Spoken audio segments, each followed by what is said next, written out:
Thanks for watching. If you like this video, make sure to subscribe for more content. Let's start. From salt to sugar. The movement is on to regain control of what we put on the table, but there's a lot of confusing information to wade through. Studies show that 80% of shoppers come across conflicting nutritional data, and 59% doubt the choices they're making for their families. What consumers aren't confused about, though, is the need for a healthy change. American adults consume an average of 77 grams of sugar per day, more than 3 times the recommended amount for women. This adds up to around 60 pounds of added sugar annually. That's 6 10-pound bowling balls. Folks, beverages are the leading category source of added sugars. Soft drinks 25%, fruit drinks 11%, sport energy drinks 3%, coffee tea 7%. And, as you might guess, snacks and sweets are the next biggest contributor of added sugars at 31%. Recommended sugar intake. A person who has consumed calories from high-nutrient foods throughout the day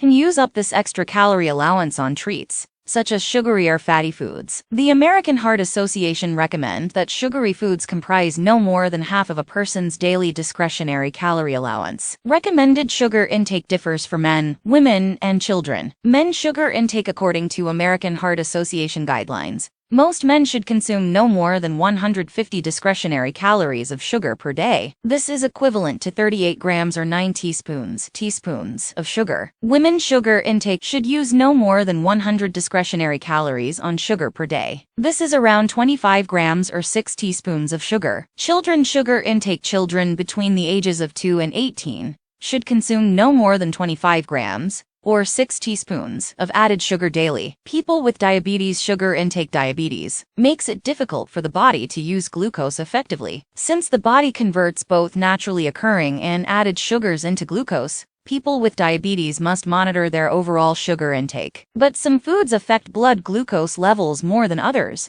depending on their glycemic index. Foods with a higher glycemic index raise blood glucose more than foods with a lower glycemic index. A person with diabetes should regularly check their blood glucose level to ensure that it is within a safe range. This range will vary slightly from person to person. Avoiding added sugars and focusing on consuming the right amounts of fiber and nutrient-dense carbohydrates from whole foods can help stabilize blood sugar levels. How to reduce sugar intake. People can reduce their intake of added sugar by 1. Avoiding liquid sugar.